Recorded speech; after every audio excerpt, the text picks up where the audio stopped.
Starting a business by importing from China sounds like an exciting opportunity. It can also be a minefield or a scandal. And if you are not careful, you could end up losing a lot of money. Today, I'm going to walk you through the top mistakes beginners make when importing from China. I'm also going to show you exactly how to avoid them. Stick around because these tips could save you thousands and thousands of dollars. Let's dive in. What are the mistakes to avoid when importing from China? 1. Choosing the wrong supplier. First up, let's talk about choosing the right supplier. It can be very tempting to go for the cheapest options. That might be a huge risk. Not every supplier in China is trustworthy. Some might send you poor quality products, while others might even scam you to take your money away from you. So how are we going to avoid these? Here's the first thing you need to do. You need to verify your supplier. You can start by looking at reviews and ratings on platforms like 1688, Pinduoduo. If that's the platform you are sourcing from, a supplier with good rating and reviews is more likely to be a reliable one. You can also ask for proof of their business license to make sure they are legitimate. Don't just settle for good emails or nice websites. Ask for video calls, even a tour of their factories if possible. If they refuse or give you excuses as to why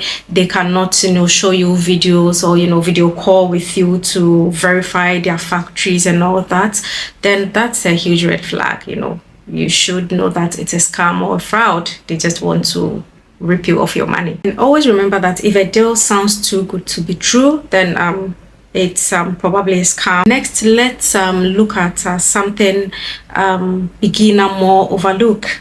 That's the MOQ. What is MOQ, or minimum order quantity? It's the smallest number of units that a supplier is willing to sell to you. And trust me, sometimes it can be a big shock when you realize you have to buy like 1,000 or 2,000 pieces of products to make your first purchase. Here's a little tip. Always ask for MOQ before you get attached to a product. If you are just starting out and you don't want to risk investing in a large number of products, try your possible best to find suppliers who can offer you low MOQ, like 100, 200, 300, 400, 500 products of a start. Or better still, look for a sourcing agent who can help you with smaller orders. If you don't check all these, you could end up with products that you might not even be able to sell. Now, let's talk about shipping costs, an often overlooked cost. You may have found a great product at an amazing price, but if you do not factor shipping, your profit could disappear before you even make your first sale. Shipping from China can get very expensive, and there are few shipping options. There's the air freight, that's fast but expensive, and sea freight, which is cheaper, though it takes longer time for you to get your product. What you should do is to make sure to get a shipping quote before you place any order. In this case, you get to know exactly how much you'll be paying to get your goods or your products delivered to you. Also, don't forget about custom duties and taxes. They can add up to, they can be extremely expensive also. By planning ahead, you can avoid a lot of surprises that will eat into your profits. All right, mistake number 4 is a big one.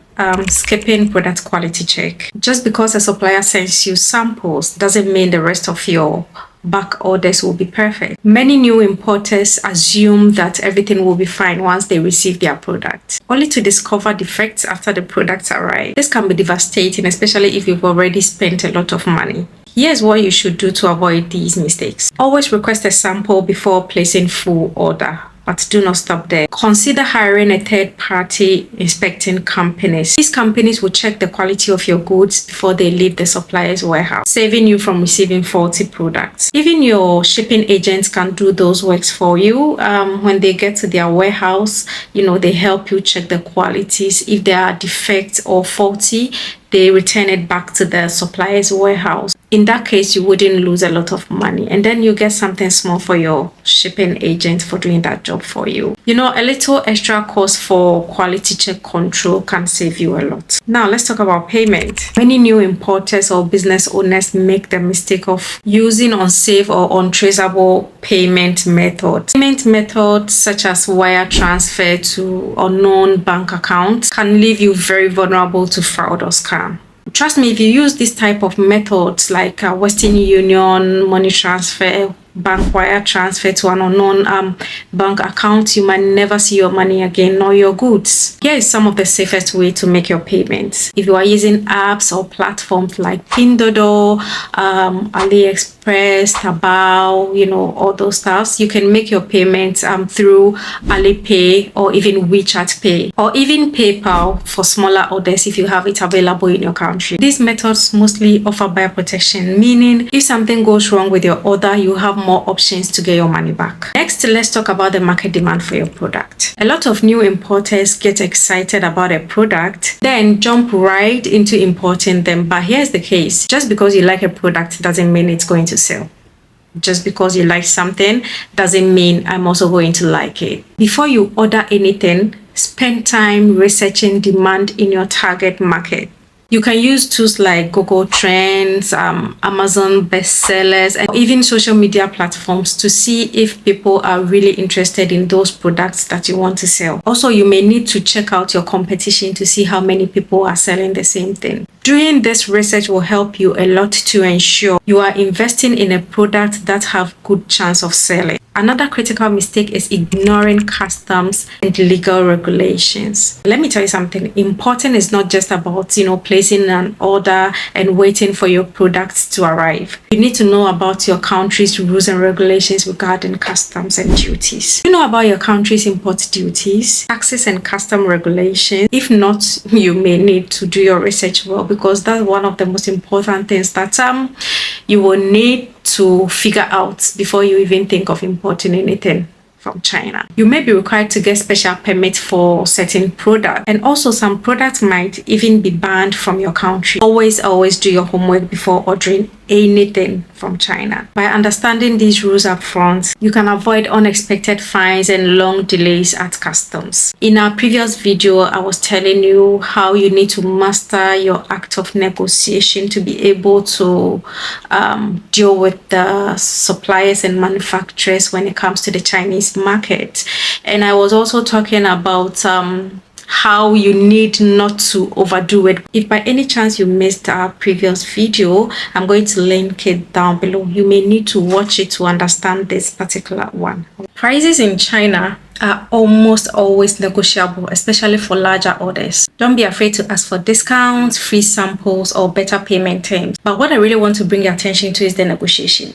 You really do not have to overdo it. If you are dealing with a manufacturer in China or the Chinese market as a whole, although it's expected of us to negotiate, the profit margin is always or mostly very tiny. Let me give you this example.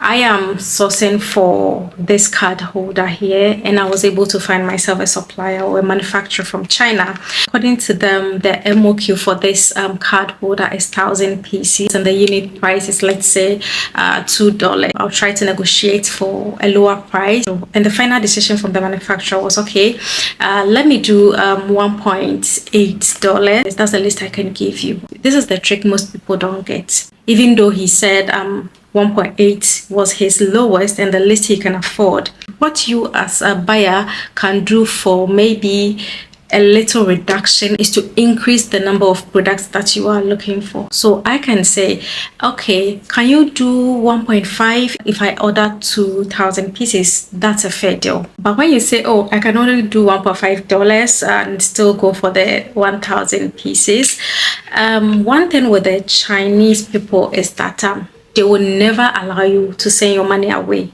That one you should know. They are not going to allow you to take the money to someone else or, take it away with you. So they will agree, okay, fine, 1,000, I will do it 1.5 for you. But when they take your money and the quality of the product will reduce, you're not going to get the original quality that you saw that made you want to buy. They're going to produce the quality of the money you gave them. You need to be very mindful when negotiating with the Chinese market. Now, let me ask you this question. Have you made these mistakes yet? Or you are about importing products from China? You can drop your questions and experience in the comments below. Let's get interactive. And if you found this video valuable and helpful, don't forget to like, subscribe, and share this video with family and friends. Also, don't forget to turn on the bell notification to be able to be notified each time I pull out a new video. See you in the next one. Bye.